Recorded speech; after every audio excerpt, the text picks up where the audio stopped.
It's Tuesday, October 25th. From inside the WTOP newsroom, this is the DMV Download, brought to you by Steamfitters Local 602. Get an estimate and learn more at steamfitters-602.org. It's flu season, and students in Stafford County are feeling it. Last week, 1,000 kids at Stafford High School called out sick, and on Monday alone, 670 of them weren't back in school because of the flu. In our region, children's hospitals are at capacity, mostly with patients with respiratory illnesses. We talked to national expert and professor of infectious diseases, Dr. Monica Gandhi, about why cold and flu are hitting us so hard. There's no longer interference from another virus, and so they're coming up. We're seeing a lot more RSV because we're in a lull with COVID right now. And we're looking at what experts are calling a tridemic and say more variants of COVID-19 could make this winter difficult. The CDC is now recommending that states require kids get the COVID-19 vaccine. But is it a move that could make us more vulnerable if people avoid pediatric vaccines altogether? Do I think everyone should be vaccinated? I do. I also would never mandate it, not for COVID. There is a practicality element. Thanks for joining us. I'm Luke Garrett. And I'm Megan Cloherty. Cold and flu season is upon us, but it's coming in stronger than many expected and far more severe. Kids are filling ERs across the country, and in turn, concerned parents are, of course, wanting to protect their kids, many having to stay at home to care for them. So usually kids recover from viruses like RSV, COVID, and the flu. But for more insight, we turn to Dr. Monica Gandhi, who joins us on the road. Monica, thanks so much for being here. Thank you. Let's first start with why so many people are getting sick these days. You know, there are two reasons. One is that a process called immunity debt. What does that mean? That means that we kept away from each other over the last 2 years. And especially children did not actually develop immunity to other viruses, with it. They usually have a lot of colds when they're little. And that unfortunately makes them more susceptible. And unfortunately, they haven't seen RSV before, so they're getting RSV. The second is something called viral interference, which means that COVID was dominating all respiratory viruses. We all know this. We saw very little flu. We saw very little RSV. We saw little parainfluenza, human metapneumovirus, adenoviruses, other coronaviruses. And as COVID comes down, this happened in May 2021 as well, these other viruses kind of rush in to fill this vacuum. There's no longer interference from another virus. And so they're coming up. We're seeing a lot more RSV because we're in a lull with COVID right now. Hospitals, as you well know, across the country are full, including Children's National here in D.C. What does that mean for healthcare on a local level? I'm wondering, how does being at capacity affect the ability of care for incoming patients who maybe can't be seen, or for those who are already in the hospital bed, but they're one of maybe hundreds? So like you said, that's what was so worrisome about the beginning of COVID, because it then prevents us from providing good medical care for other conditions. Right now, to be fair, we were used to hospitalized even prior to this in fall and winter more because of being more susceptible to respiratory viruses when they're so small. But now it's sort of unfortunately, this perfect storm of all three viruses competing that can make children sick. The good thing is this: we have treatment for COVID, which is remdesivir in children. We have treatment for RSV, which is ribavirin. And we actually have a treatment for flu. It's not the best, but there is a treatment called oseltamivir. And we have supportive treatment, so we can get people through this. And, thinking about parents and when they're sitting at home with their kid, what can they look out for? How can they make sure to protect their children from these respiratory illnesses as we, go into these winter months? So, essentially, children, because they have just littler airways, they can get into breathing issues more quickly. So there's something called croup, where they have kind of different types of coughs, like a barking cough, and we've seen croup a lot. Just watch out for any problems with breathing, for like breathing fast and coughing so much or a lot of mucus, and just have a low threshold to go and have them evaluated in urgent care. Everyone is aware of this kind of confluence of situations that's happening right now. And it has a lot to do with that we kind of kept kids away from each other in a way kids and all of us need to go through some viral infection. So we're going to get through this winter, but please bring anyone in that you have any worry about. RSV and flu, do they have similar symptoms? If I'm a parent looking at my kid maybe getting more lethargic, I just want to make sure we give people a heads up of what to look for. They are cough, shortness of breath, lots of mucus, and RSV tends to be more upper airway, so a lot more mucus than flu, but it Okay. absolutely can have the same symptoms. So anything that you're worried about, please bring them in. You may have just touched on this, but is it better to be treated early with any one of those? With the flu, I know a lot of people feel like when they get the flu, they just have to ride it out. But for kids, it's different. I just want to make sure we hit that. Yes, I mean, it's always better to be treated early. So the oseltamivir, or it's called Tamiflu for flu. There's something called ribavirin for RSV, and then remdesivir is the antiviral that we use in even the outpatient setting for kids. Even in the outpatient setting, we can prevent them from going to the hospital by giving them remdesivir, and it's active to very tiny babies. So Oh, wow. please be aware that we have antivirals for all of these, and we need to be able to give them soon.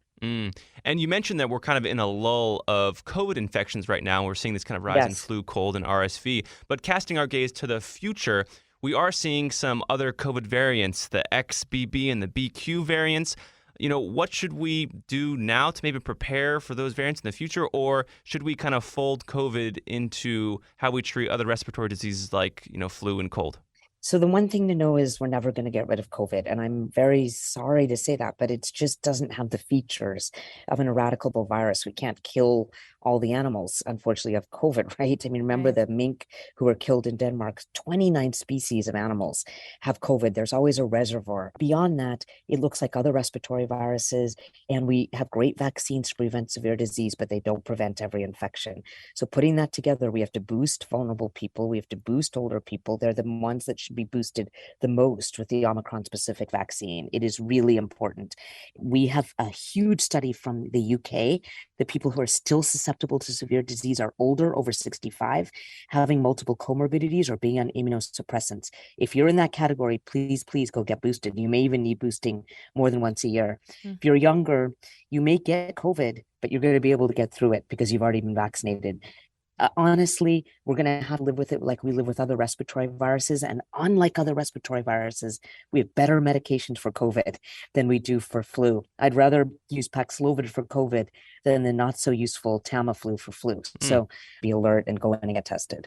Doctor, I wanted to ask you this about the CDC's recommendation that states maybe consider, I think it was like a double couching in their announcement, that states consider adding COVID-19 vaccine to the required vaccines for kids. We remember getting like the polio vaccine, the Hep B, rubella, all those things for diseases that many of us have never seen, have never heard of. Some of them, like, diphtheria hasn't even been a thing since the 1920s. Is there a concern for parents who don't want to get the COVID-19 vaccine for their child, then avoiding the other vaccines?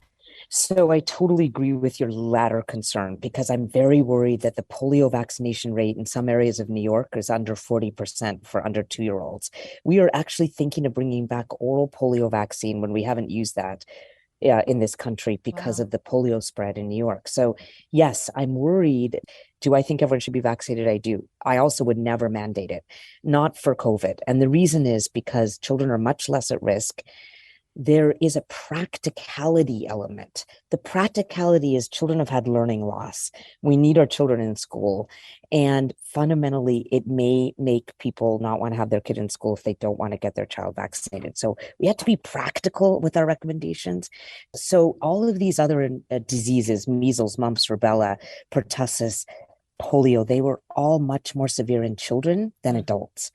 COVID just happens to flip that paradigm, and it is much less severe in children. Because of that, I think we should recommend but not mandate the vaccine for children.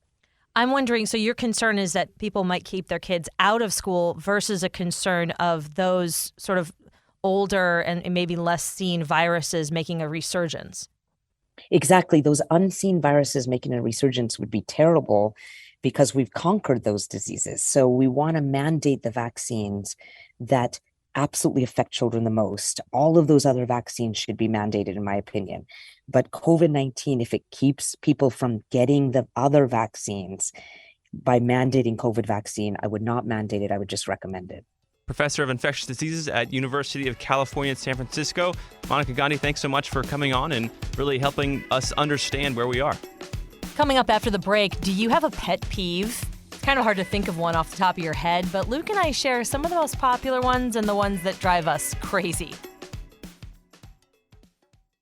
Backed by the experience of its hardworking members, Steamfitters Local 602 is ready to take on your next commercial, heating, cooling, HVAC, or refrigeration project. Steamfitters Local 602 adds value to our community through its partnerships with local contractors and building owners, all while keeping the focus on improving the lives of its members and their families throughout the DMV. For work that's on time and on budget, go to steamfitters-602.org to schedule your next project. That's steamfitters-602.org. Steamfitters Local 602, changing lives. I'm Paul Wagner. Join me as I dig deep into the mysterious case of the Potomac River rapist. Listen to Unknown Subject, Season 3 of WTOP's award-winning American Nightmare podcast series, available now wherever you get your podcasts. And before we go, there's a big discussion that broke out in the newsroom today about pet peeves. And so we thought we'd bring that into the DMV Download podcast. For Megan. no reason whatsoever, Exactly, by the way. yeah, just totally random. So Megan, what is your biggest pet peeve? I don't think I have a biggest one. Okay. And we were talking about that because, you know what they are when they pop up, but it's hard to think of them in the moment. On the fly, yeah. Yeah, I don't like, when people don't replace the toilet paper roll and they just leave the toilet paper sitting on top of the empty roll. Brutal. That's not cool, dude. Not cool. And I don't like, actually, this does drive me crazy, when you're in the left lane and there's someone just ahead of you just puttering away, going 45 in the left lane on the highway. And I'm in some places, you do notice that people use the left lane to go fast and then they get over. Yeah. Here, for some reason, it seems like people just stay in the left lane for their entire journey. They think they're the fastest. The etiquette is not really there. The etiquette's not there. Yeah. Wow, those are two solid pet peeves. What are your pet peeves? So my first pet peeve is spatial awareness, but let me explain that. So when you're on the metro or you're at a stadium, crowds of people are there. And I feel like sometimes there's just some folks who just do not have spatial awareness. They're not really looking around. And either to make room for someone to pass or something? Right, they're either bumping into you physically, or you're walking in their direction and there's just not a mutual spatial relationship. You know, it's just people are not moving effectively. It's like when someone walks down the sidewalk straight at you and eventually one of you has to move over. If you both kind of make space, you could do it, but I feel like there are agreed grass. upon rules to walking on a sidewalk, and I feel like some people aren't really aware of them. Kind of like the lane thing with cars. Yeah. Second one is kind of a bigger one, and this one I think people might agree with or not. But Bluetooth speakers on natural hikes, can't stand them. I just can't stand them. I'm just imagining a guy in a tank, muscle tank, in his backpack has a Bluetooth just blaring loud music as you're trying to listen to the birds chirp and the leaves sway. That almost ruined my engagement. Really? Yeah, because we were in a national park and my husband was trying to ask me, trying to find a good spot to ask me. And of course, I'm sure he's in his head freaking out. I don't know what's going on. Yes. But there was this guy who was biking down the path playing Nelly, It's Hot in Here, at volume 45. Dang. And we were in this nature preserve, and he was so annoyed with this guy at the moment. And I'm and it's definitely annoying, but I was you're really, really, really annoyed with this guy. And then I figured out why later. That's hilarious. But he was I'm not getting engaged to Nelly in the background. It just takes away from the reason you went out to enjoy nature. Yeah. It's like a synthetic interruption into your peaceful time. Yeah. And I feel like it makes so much sense not to. I literally can't imagine someone saying, I'm going to play a big, loud Bluetooth speaker where other people are walking and trying to enjoy nature. That's why this pet peeve drives me insane. Okay, so I looked up, I literally just Googled biggest pet peeves. And these are some of the top ones. Chewing sounds or noises. Uh-huh. Because you might be doing something every day that's driving your coworker insane. Yeah. Repetitive tapping. Oh, I do that all the time. Especially when people have really long nails. They do that sometimes. Interrupting during a conversation. Texting during a meal. Taking phone calls in public. Yes, that's a big one. Some people in the newsroom were cannot stand that on the Metro bus or on the Metro Even if you have rail. Bluetooth headphones in. Oh. I'm asking. Well, when I do that, when I take a call and I need to take it, I'll put my Bluetooth, headphones in, and I'll basically either text while I'm calling, so they'll be talking to me, but I'll be texting them my responses. Oh, I'm on the Metro. No one does that. Well, I'm pretty. That's very thoughtful, but I feel like no one does that. Or I'll talk very quietly and just be okay, yep, but I'll let them lead the discussion. Right. Yeah. Yeah. And throat clearing, coughing noises, leaving drawers and cabinets open. That's pet the peeves. They're around. They are. It is a wild zoo of pet peeves out there, and those are just a few of ours. And that'll do it for us today on the DMV Download. And this show is brought to you by Steamfitters Local 602. We want to give a big thanks to our managing editor, Craig Schwab. We love you, Craig. Thanks for making this show possible. And our music is by the great folks at Real World. Leave us a review and rate our show if you get the chance. We are on social media every day sharing stuff, including maybe some more pet peeves today. Check it out. And if you want to become a VIP listener, head to dmvdownload.com. The DMV Download is a product of WTOP News. Listen on 103.5 FM in the D.C. area, 107.7 FM in Virginia, 103.9 FM in Frederick, Maryland, online at WTOP.com, and of course on the WTOP News app. Have a great evening, and we'll see you tomorrow.